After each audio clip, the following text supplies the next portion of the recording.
Se dice que se necesita de una comunidad entera para criar a un niño. Este espacio está dedicado a todos los padres que estamos criando niños fuera de nuestra comunidad. Mi lengua madre es el resultado de una profunda motivación por dar voz al choque cultural al que nos enfrentamos siendo padres en el extranjero. En este podcast presentaremos experiencias personales y un toque de ciencia en cada tema. Esperamos que juntos podamos explorar este sendero y en el camino encontrarnos con nosotros mismos. Yo soy Maritza Villegas y les doy la más cordial bienvenida al podcast de Mi Lengua Madre.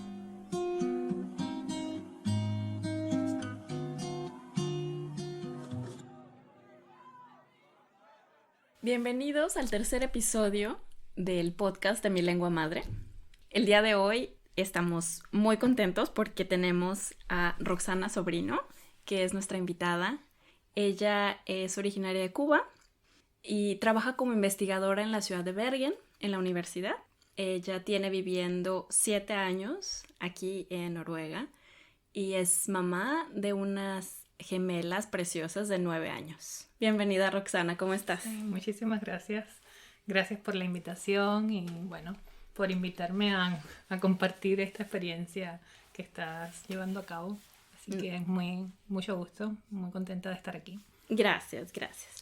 Oye, pues el día de hoy queremos platicar de lo que tú haces como investigadora en la universidad. Tú te dedicas a la lingüística española, ¿cierto? Sí. Sí, en realidad, bueno, soy profesora, combino la enseñanza y la investigación. Hice mi doctorado sobre lingüística hispánica aquí en Bergen. Y bueno, ahora trabajo como profesora, enseño variados cursos, desde cursos de niveles más básicos, de gramática, hasta, bueno, fonética o cursos de máster, todos relacionados con la lengua, con la lingüística. Y al mismo tiempo, bueno, también investigo sobre temas que me interesan. Estoy involucrada en determinados proyectos o he estado a lo largo de mi vida laboral, digamos, ¿no? Y siempre relacionados con la lengua porque es lo único que he hecho, ¿no? Es lo que he hecho siempre.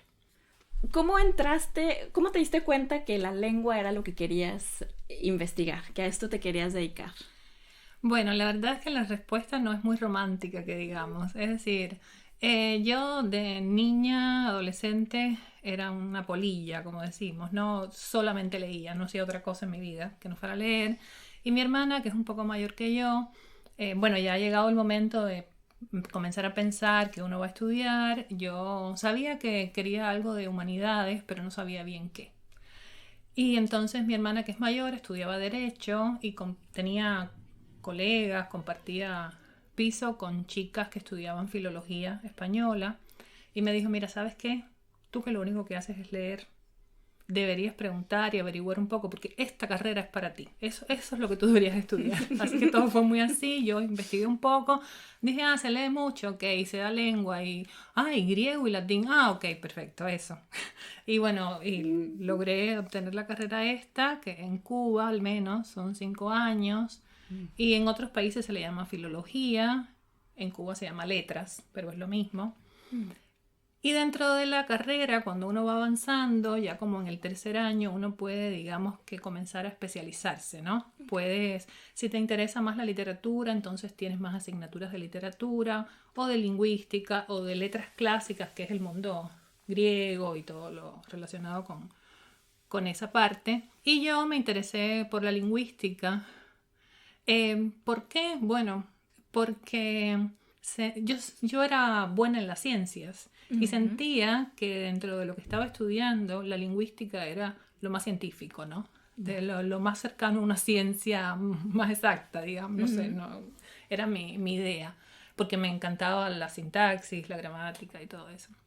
Y entonces, bueno, ya comencé a especializarme más en lingüística y cuando me gradué, comencé a trabajar directamente en el Instituto de Literatura y Lingüística de La Habana, en Cuba, que se especializa o se ha dedicado desde los años 60 y tanto que se fundó a estudiar la literatura cubana y la lingüística en Cuba.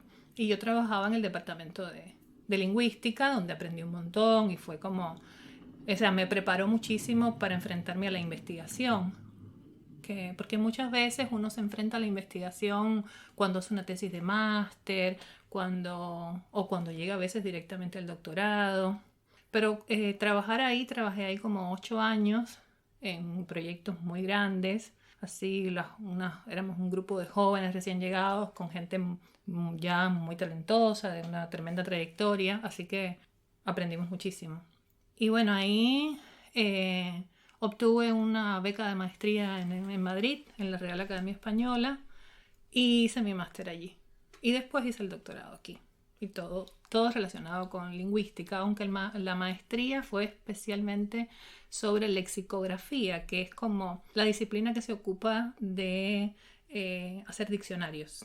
¿Te podrías pensar que, o más bien las personas que nos escuchan deben preguntarse cómo es posible que en un lugar como Noruega, ¿no? Que es Sí. que bueno, que es uno de los idiomas a mi parecer más lejanos del español, ¿no? Que tenemos esta posibilidad, ¿no? Claro, sí. La gente me ha preguntado, ¿pero viniste a hacer un doctorado sobre el español a En Noruega? A ver, bueno, sí, porque aunque no lo crean, las universidades en Noruega, que tienen departamento de lenguas extranjeras, tienen muchas veces becas doctorales, proyectos de investigación súper interesantes y le ofrecen la posibilidad a cualquiera que esté capacitado o que tenga quizás intereses acorde a lo que la universidad necesita en ese momento, bueno, pues te permiten desarrollar tu doctorado ahí. Y la verdad es que ya yo conocía Noruega porque esa maestría que hice en España en el 2008, bueno, ahí éramos todos unos grupos de jóvenes y tuve un profesor de aquí de Bergen, Miguel Ángel Quesada Pacheco, que es de Costa Rica. Y él estaba en ese momento con un proyecto que estaba en ciernes todavía, pero era para trabajar con todo el mundo hispánico y necesitaba personas, lingüistas, que trabajaran para ese proyecto. Y bueno, dichosamente ese proyecto se pudo concretar y yo trabajé para ese proyecto que era de la Universidad de Bergen desde Cuba durante unos años. Y vine a Noruega por ese proyecto de visita, ¿no? De pasada por trabajo. Pero bueno, así fue que supe que al poco tiempo que había una convocatoria de doctorado y bueno, nada, fue una larga historia, pero básicamente solicité, me dieron el doctorado y vine en el 2013. Bueno, como un poco de contexto, para las personas que nos escuchan también, es que los noruegos y bueno, los escandinavos en general, pues se ven forzados a aprender otro idioma desde muy temprano. O sea, la mayoría de la población habla un inglés bastante bueno y también están muy interesados en aprender otras lenguas, que a mí me parece también una de las cosas que son muy positivas también de esta sociedad, que están muy abiertas y la gente que también yo he conocido, noruegos que han aprendido el español, lo hablan muy bien. Sí. Y son muy aplicados, ¿no? ¿Cuál es tu experiencia enseñando el español a las personas noruegas? O sea, ¿qué es lo que te dicen? ¿Cuál es su sentir de esta lengua? Sí. Bueno, en realidad sobre la enseñanza, yo antes de enseñar en Noruega, solamente tenía experiencia de enseñanza de español a personas que tenían el español como lengua materna. Y es otra cosa. Aquí fue donde por primera vez enseñé a personas que tenían otra lengua como lengua materna, y esta otra lengua nada más y nada menos que el noruego, una lengua muy lejana al español en cuanto a fonética, a pronunciación, en cuanto a sintaxis, muy muy lejana. Pero bueno, como tú decías, se desarrollan desde muy temprano en el aprendizaje de otras lenguas. Yo al principio me impresionaba, ya pasa por algo normal, pero me sorprendía de cómo muchos chicos llegaban a la universidad, solamente habían estudiado español algunos años en la escuela y tienen muy buen nivel de español, y les preguntas y dicen, no, es que yo he ido 2 veranos a Málaga, he estado 3 meses, y tú dices, pero hablas como malagueño. Es decir, hay muchas cosas que le faltan, sí. Pero Pero sí, bueno, hay de todo, ¿no? Tiene que ver con la capacidad y el empeño, sobre todo el empeño, la motivación de cada cual. Pero sí, lo que pasa es que, claro, cuando uno piensa en cuestiones de lengua y se trata de la lengua materna de uno, hay un procesamiento distinto de la información que cuando uno aprende una lengua nueva, ya, bueno, hablando de adultos, ¿no? Porque niños es otra cosa, pero... y yo como profesora también para enseñar, por ejemplo, yo nunca en Cuba tuve que enseñar nada relacionado con el modo subjuntivo en español. Sin embargo, aquí, o sea, el subjuntivo es un modo modo verbal que cuesta mucho porque hay muchas lenguas que no lo tienen. Entonces, cuesta mucho que la persona que aprende español incorpore cómo va el uso del modo subjuntivo. Y eso es algo que yo, como hispanohablante, incluso siendo lingüista, no había, digamos, era algo en lo que yo no había tenido que pensar demasiado. ¿Nos puedes dar un ejemplo? Sí, bueno, por ejemplo, mis hijas son especialistas en no usar el modo subjuntivo, porque, y es algo típico de cualquier niño en un contexto así.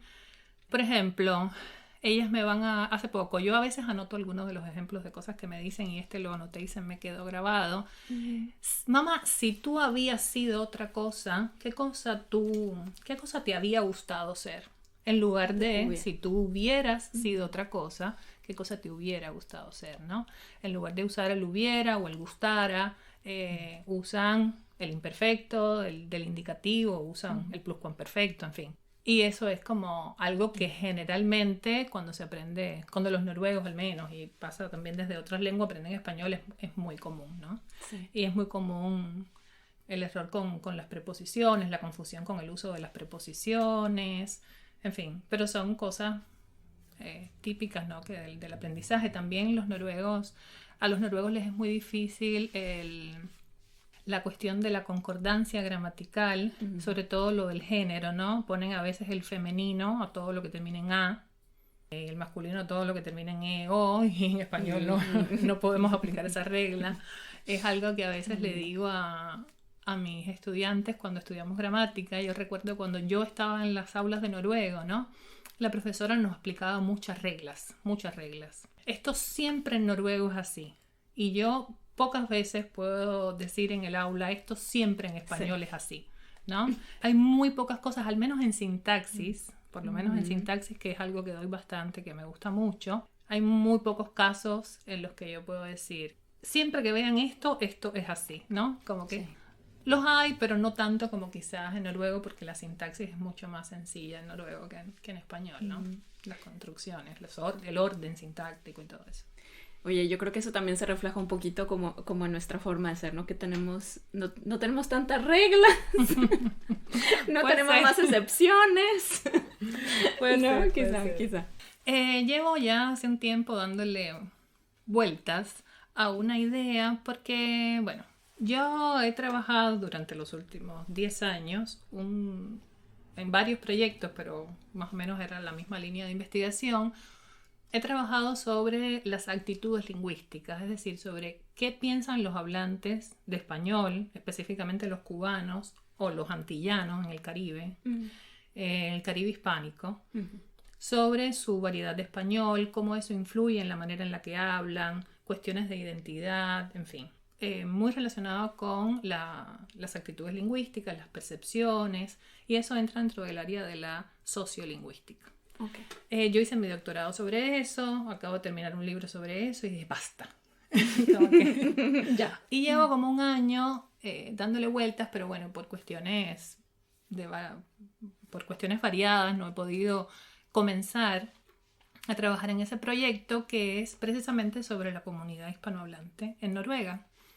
Porque, bueno, me puse a pensar y me puse a investigar y a buscar información y me di cuenta que no se ha trabajado desde el punto de vista lingüístico o si se ha hecho muy, muy, muy poco con esta comunidad hispanohablante en Noruega, que claro, numéricamente no somos muchos. No tengo los últimos datos, no tengo los números más recientes, digo, estadísticamente hablando, pero creo que en el 2019, sí, consulté y bueno, éramos el número de extranjeros en Noruega es aproximadamente el 17,7% de la población. Ese era el número que recuerdo.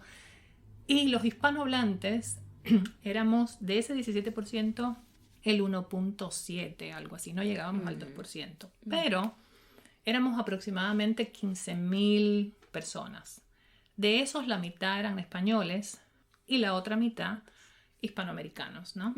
Y estábamos representados todos los países hispanohablantes tienen representación en Noruega. Wow. Y realmente cuando te pones a comparar con otras comunidades inmigrantes en Noruega, los somalíes, los pakistaníes, no sé, de otras comunidades quizás no somos numéricamente hablando no somos significativos, pero es una comunidad que se hace sentir. Sí. Sobre todo en las grandes ciudades, ¿no? Desde el punto de vista cultural, la vida nocturna pasa mucho por lo latino. Y bueno, dentro de la lingüística, que es lo mío, hay una línea de investigación que, bueno, trabaja precisamente eso, lengua y migración, se llama lingüística de las migraciones, ¿no? Y que vincula cosas de sociolingüística, estudios del contacto de lenguas, también las actitudes lingüísticas, estudia... Es un ámbito, es una disciplina que engloba otras, pero que yo como que ahí dije, por aquí puedo entrar, ¿no? Entonces sí, este proyecto pretende ser algo grande porque, bueno, colegas de la Universidad de Bergen, de diferentes disciplinas. En mi departamento, por ejemplo, hay profesores de literatura, de historia, de didáctica, de lengua. Todos de una manera u otra resulta que estábamos interesados en cuestiones relacionadas con la comunidad latina en Bergen o hispanohablante.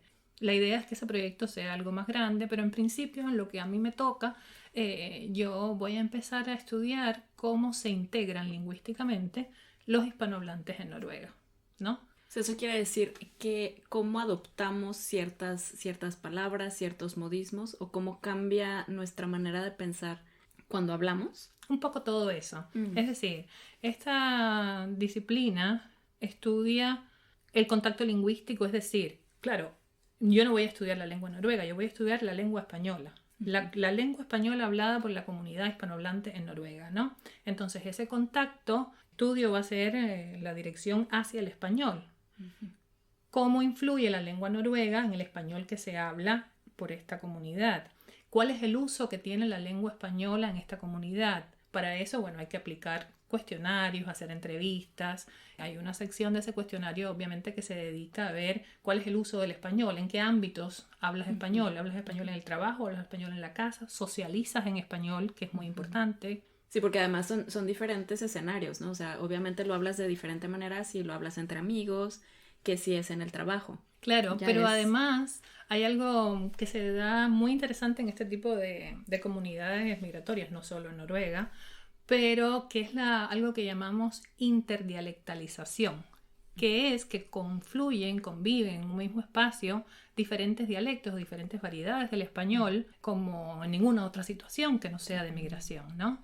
Es decir, yo nunca había estado tan cerca de argentinos, colombianos, mexicanos, chilenos como en este contexto, ¿no? Sí. Porque uno puntualmente interactúa con alguno de otro país cuando está en el suyo, pero no hay esa convivencia y eso obviamente influye en cómo cambiamos nuestro español, porque dejamos de usar muchas veces palabras, cuando hablamos español digo, palabras que son muy propias de nuestros países porque sabemos que no nos van a entender y de pronto tienes el sinónimo para esa palabra que usa el argentino, que usa el chileno, que usa el colombiano y de pronto ya tú no te acuerdas ni de cuál era el tuyo. ¿Cómo le decía yo a esto?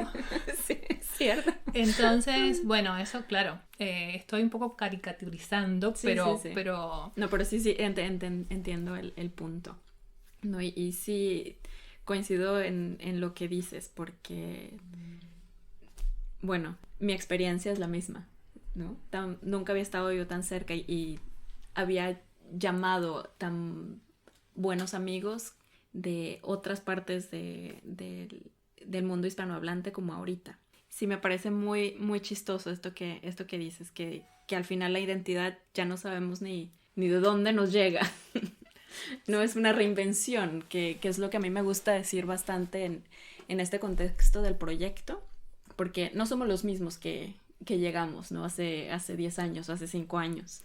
Claro, porque hay un proceso de integración a la comunidad que te acoge, pero hay diferentes niveles de integración, ¿no? Está la integración laboral o escolar, ya después la social, pero todo pasa por la lengua. Todo pasa por la lengua. Y es algo que también me interesa saber en este estudio, qué papel le conceden los hispanohablantes al aprendizaje del noruego. ¿Es posible integrarse a la sociedad noruega sin hablar noruego? ¿Sí o no? ¿Hablas inglés o hablas noruego? ¿O los dos? ¿O qué? O sea, los usos básicamente del español, del noruego al inglés en esta comunidad, y también ese componente subjetivo, que es algo que he trabajado en otros proyectos, me interesa ver cómo se manifiesta también aquí, qué actitudes tienen los hispanohablantes hacia el aprendizaje del noruego, hacia la lengua noruega, porque eso influye también después en el uso que tenga la lengua. Si una lengua no me gusta, me resulta difícil o tengo una mala experiencia con la sociedad que habla esa lengua, probablemente yo no la aprenda o no me interese aprenderla o no sé, tenga actitudes negativas hacia esa lengua, ¿no? Entonces, bueno, un poco de todo eso. Voy a empezar a trabajar con la comunidad cubana, por chauvinismo puro, pero no, en realidad tengo motivos, porque como este tipo de estudios no solo, o sea, parte de la variedad de español que usa esa comunidad, ¿no? Y la variedad cubana del español es la que mejor conozco, entonces por eso tengo mi... Te perdonamos, no importa. Igual, claro, la cubana no es la más... digamos, numerosa. Están los chilenos, son los más numerosos. En primer lugar los españoles, después los chilenos y los colombianos. Pero bueno, voy a empezar por la cubana, pero el propósito es extenderlo a otras comunidades, así que estaré tocando puertas para buscar personas que quieren participar en ese proyecto. Ay, qué bueno. Oye, y esto a mí me da como una entrada a lo que nosotros estamos de alguna sino investigando de forma científica. Este proyecto es un poco un experimento también, ¿no? De ver cuáles son las experiencias que tenemos como padres hispanohablantes, cómo se lleva a cabo entonces esa enseñanza de nuestro idioma con nuestros hijos, cómo eso repercute a la vez en nuestra relación hacia ellos. Lo que yo te quiero preguntar es ¿cómo has llevado tú, por ejemplo, tu maternidad hispanohablante con tus niñas? Oh, es todo un tema. Tengo la ventaja, entre comillas, pero en cuanto a la lengua y en cuanto al mantenimiento del español en ellas, es una ventaja sin dudas, de que somos una familia donde tanto la mamá como el papá tienen el español como lengua materna, y eso obviamente marca la diferencia. Sí. En gran medida no es lo mismo cuando uno de los padres no habla español y la lengua de la casa entonces se torna más el noruego o el inglés o la lengua que sea, y ya uno se empieza a acomodar, ¿no? En mi caso, bueno, te puedo hablar desde mi experiencia personal. Ha sido, creo que va siendo exitosa. Igual me frustra un poco el hecho de que yo pensaba, o uno siempre piensa que uno va a ser el modelo del hijo en todos los aspectos de la vida, pero en el lingüístico también. Y yo no soy para nada su modelo porque hablo mal noruego, entonces que es el mundo en el que ellas se desenvuelven. Pero bueno, en el español por lo menos puedo... Tú te defiendes bastante bien, a mí no me queda duda. En el español todavía puedo hablar. Ellas... Sí, mantienen el español. Entre ellas hablan en noruego, pero creo que aprendieron a leer solas en español. Yo creo que los niños, una vez que ya aprenden a leer, en este caso en noruego, ya el código, ¿no? Sí, ya adquieren el código y más o menos es rectificarle algunos sonidos. Este suena así, ¿no? Pero aquí la C delante de la E no es K, es C. Sí. Y algunas cosas, o la H no suena, en fin. Cosas que tenemos que ir, claro, rectificándoles, pero la lectura tiene faltas de ortografía, claro. Pero no, ya que escriban ya es bastante... Sí, pero yo creo que también influye mucho la comunicación familiar, es decir, independientemente de que nosotros hablamos español en la casa todo el tiempo, aunque claro, siempre hay una manera... Ellas tratan de forzar un poco, ¿no? La situación y de llevar extremos, y bueno, ¿por qué te hablo en noruego? Ya tú me entiendes porque no podemos establecer una conversación en noruego, y yo me rehúso a eso, Pero claro, usar, por ejemplo, ella le escriben a mis padres, a sus tíos, Qué lindo. en español, porque no hay de otra. Sí, Y sí, sí. ¿cómo es que se escribe yo? O sea, preguntan Mm, todo el tiempo. Claro, el autocorrector ayuda mucho también cuando escriben en el teléfono. Pero no, yo creo que... Y leer. O sea, siempre les traté de leer en español lo que podía, lo que encontraba aquí, que también se dificulta muchísimo encontrar libros para niños en español. Intento que lean en español con menos éxito, porque claro, les cuesta más, entonces Sí. prefieren leer en noruego, que les es más fácil. Es un reto. Oye, ¿cómo dirías que ellas tienen como su nivel de lenguaje? O sea, siendo niñas que viven en el extranjero, no sé, a veces tendemos a comparar un poco, ¿no? Cómo hablan los niños que viven aquí con los niños que viven en países donde el español es la lengua materna. A mí me parece comprensible desde el punto que, bueno, tú quieres como dar un poco, quieres saber, ¿no? Por dónde andamos, ¿no? A dónde le tenemos que meter. Por ejemplo, ¿qué tipo de libros leen ellas en español? Ellas tienen 9 años. Sí. ¿Ellas leerían libros que son para niños de 9 años, por ejemplo? En español, Mm, probablemente no. no. Probablemente no. Empezaron leyendo cosas cortas en español. Hay un libro que está en noruego también, pero en español se llama Cuentos de buenas noches para niñas rebeldes, Ujú, ujú. que es hermoso, que es sobre Sí. diferentes mujeres. Y ese libro se los regalaron en español. Tengo una sobrina que les regala, sus regalos son libros en español y yo se lo Qué agradezco un lindo. montón. Sí. La verdad es que son cosas cortas, pero que a la vez les va entrando, ¿no? De alguna manera, la ortografía, vocabulario. Yo creo que cuando me preguntabas cómo yo valoro, claro, en comparación con un niño de 9 años en Cuba, obviamente no tienen el mismo nivel de ortografía, de escritura, se equivocan en cuestiones gramaticales que un niño de esa edad ya lo tiene incorporado, como el subjuntivo, Sí. como el uso de las preposiciones, que por ejemplo me dicen... ¿qué vestido vas a usar hoy? ¿Qué vestido vas a salir hoy con? Ya. En vez de con qué vestido vas a salir hoy. Y ese tipo de cosas que uno dice, Espera, ¿qué? no.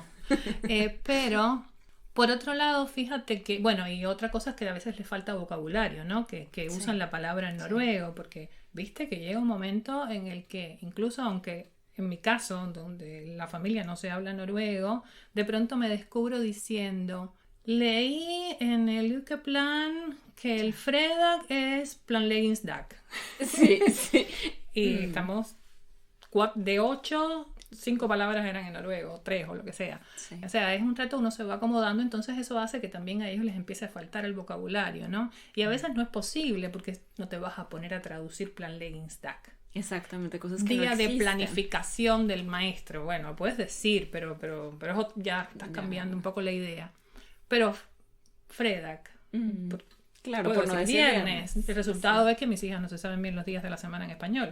Se lo saben, pero no saben cuál es cuál. Entonces, Sí, pasa lo mismo. entonces, yo creo que intentar hablarles en español todo el tiempo, intentar leerles en lo posible e intentar leer que vayan, digamos, aumentando la lectura, quizás no en cantidad, pero sí ampliando las temáticas, porque entonces van a ser adultos que van a hablar español, eso sí. Pero van a hablar en un español de la casa, un español, cuando se pongan a hablar de temas un poco más profundos, inteligentes, ya no tienen el vocabulario, porque van a aprender biología en noruego, física en noruego. Sí, hay muchas cosas que ya no se pueden traducir. Y hay entonces, muchas cosas en las que ellos no van a aprender ese vocabulario y hay que tratar de dárselos de alguna manera, ¿no? Sí. Oye, ¿cuál es tu opinión, por ejemplo, hacia los libros en español, pero en español de España? O sea, en español que es como tan diferente al que Bueno, hablamos. fíjate, no tengo tanta experiencia con libros para niños con español de España, pero sí tengo experiencia con los animados, doblados ya sean doblados o que sean españoles. Ya mis hijas no ven cosas en español, muy pocas, pero cuando estaban más pequeñas sí veía muchas, ¿no? Para mí era muy artificial y yo creo que ha influido mucho en el español que ellas hablan hoy. Sí. Porque estos niños de pronto hablan un español que es de ninguna parte, ¿no? Y empiezan a usar palabras que no usan, no se usan en América, qué sé yo. Ellas dicen bañera en lugar de piscina, a veces decían antes, o el tobogán. No sé cómo le dices tú al tobogán, para mí es la canal, pero el deslizador, Pues yo creo que lo que aprendieron es mexicano, porque el tobogán bueno, en fin, usan palabras de otras variedades de español, pero en realidad con los libros no tengo tanta experiencia. Sí, no, lo que pasa es que te preguntaba porque los libros que nosotros recibimos a veces, ¿no? De la abuela que se va a España, bueno, pues regresa, ¿no? Con un buen gesto, pero son libritos que al final del día yo les termino, no sé, para mí leerles, eso era un poco como... No, yo les quería como tratar de acomodar la manera en la que yo hablo, pero ahora estoy pensando que bueno, esta también puede ser una forma de enriquecerles. Sí, sin dudas. Yo creo que sí. Unamuno decía una frase que no me la sé muy bien, pero era algo así como meter palabras nuevas, haya o no otras que las reemplacen, es meter nuevas ideas. Ya. Entonces yo creo que de alguna manera todo lo que entre va a sumar, ¿no? Sí. Va a sumar, nunca a restar. Sí. Y sí, yo creo que lo importante es que les entre, que aumenten el vocabulario, no importa si es de una variedad de español o de otra. Lo importante es que, llegado el caso, tengan una palabra de la que agarrarse, ¿no? Y puedan... Sí, un poco sucede con los dialectos en Noruega también. Ahora, nosotros nos hemos mudado de la ciudad de Bergen a un pueblo más pequeño que solamente está a hora y media de la ciudad, pero se habla completamente diferente. Entonces se habla algo que se llama el bosamol. Y bueno, mi niño de 3 años es ahora lo que está, ¿no? Lo que está hablando. Y es bastante chistoso, pero a mí me parece que fue ahí cuando entendí que sí lo enriquece. Sí está aprendiendo varias cosas, sí tiene la capacidad de asimilar eso y mucho más. Entonces sí. cuando toca el español, pues ni modo a darle. De repente sí me dice, así no me hables, háblame bien, me dice. No, porque para él lo que le estoy diciendo, de repente se acostumbró a que hablamos noruego en la casa y me dice, es que, ¿de dónde salen esas palabras, no? Es un tema. Y bueno, volviendo un poco a esta parte de la enseñanza, tú y como profesora ahora, ¿no? A lo mejor te has dado cuenta que bueno, enseñar el español, pues no es... no es tan sencillo. No hay un montón. Si quisiera yo, por ejemplo, volver a, pues casi que aprender a hablar, ¿qué me recomendarías? ¿Cómo puedo? ¿Tienes algunos tips para volver a refrescar un poco cómo está a lo mejor no tanto la gramática, pero sí algunas maneras de enseñarles a ellos, que les sea... Pero es que es algo diferente. Me estás hablando de tú volver a recordar el español o de enseñarle a tus hijos español. Bueno, pues para yo poder enseñarles algo bien formal, por ejemplo, ¿no? Sobre todo a mi niño de 9 años, que ya me empieza a cuestionar un poco de ¿y por qué esto? ¿Y por qué el otro? Y la verdad es que a veces yo no tengo una respuesta. Sí. ¿Sabes qué quiero decir? O sea, el que me diga... ¿Por qué tú dices así una oración? Porque no está compuesta de otra forma. Bueno, tú hablabas ahora de, bueno, quizás no empezar por la gramática, pero, y yo justamente te iba a decir, empezar por la gramática, porque yo creo que uno, como hablante, no pensando en los niños, estoy pensando en ti, por ejemplo, un adulto hispanohablante, pero que usa la lengua, pero no estudia la lengua. Si de pronto uno quiere empezar a interesarse, o sea, la lengua puede estudiarse desde muchos puntos de vista, es decir, se estructura por niveles, se puede estudiar la fonética, la morfología, el léxico, la sintaxis, la gramática, o uno puede estudiar la lengua en relación con otras disciplinas, ¿no? La lengua y la sociedad, la sociolingüística, la psicolingüística, la pragmalingüística. Entonces, depende del interés de cada cual, uno puede elegir qué disciplina estudiar, ¿no?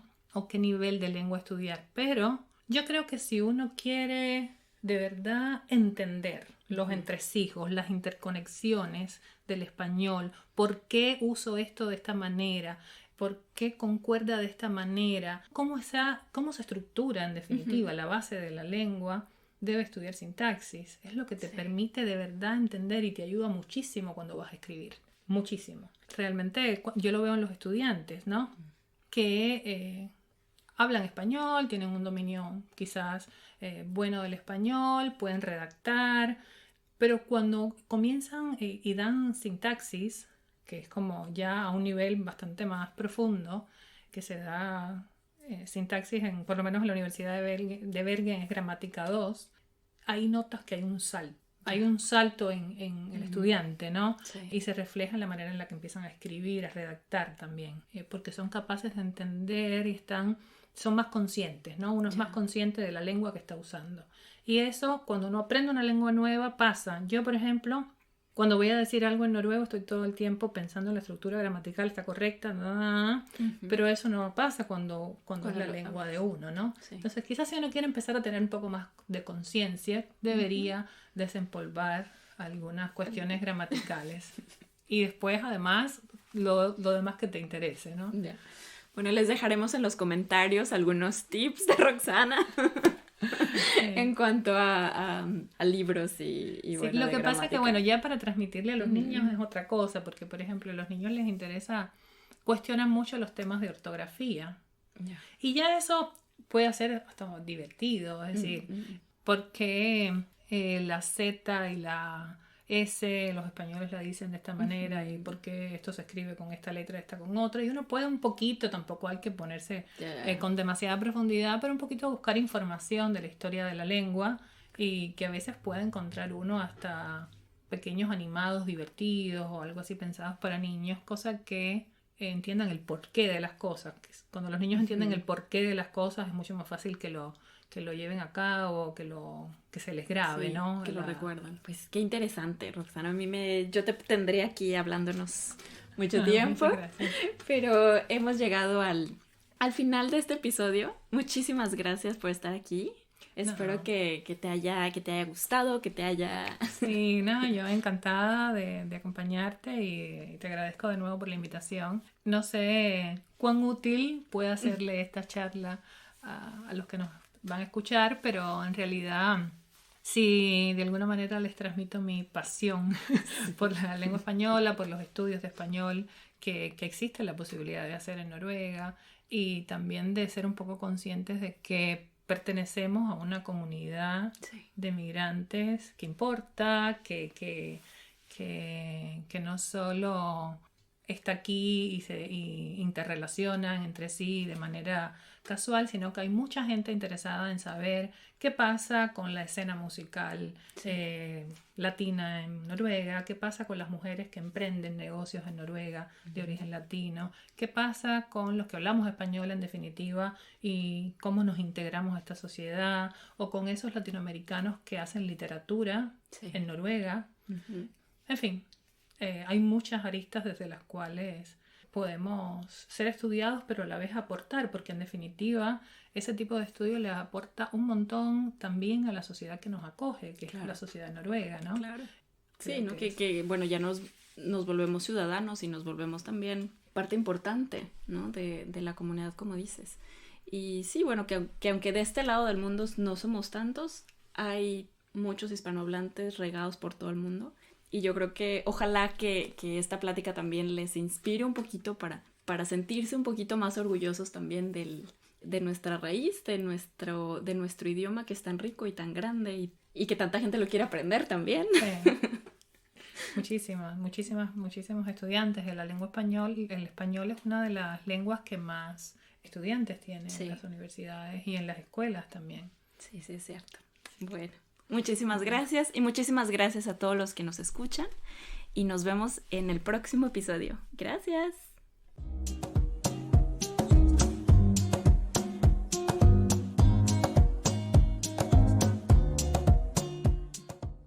Mi Lengua Madre es un proyecto que busca fortalecer los vínculos afectivos entre padres e hijos a través de su idioma y su cultura.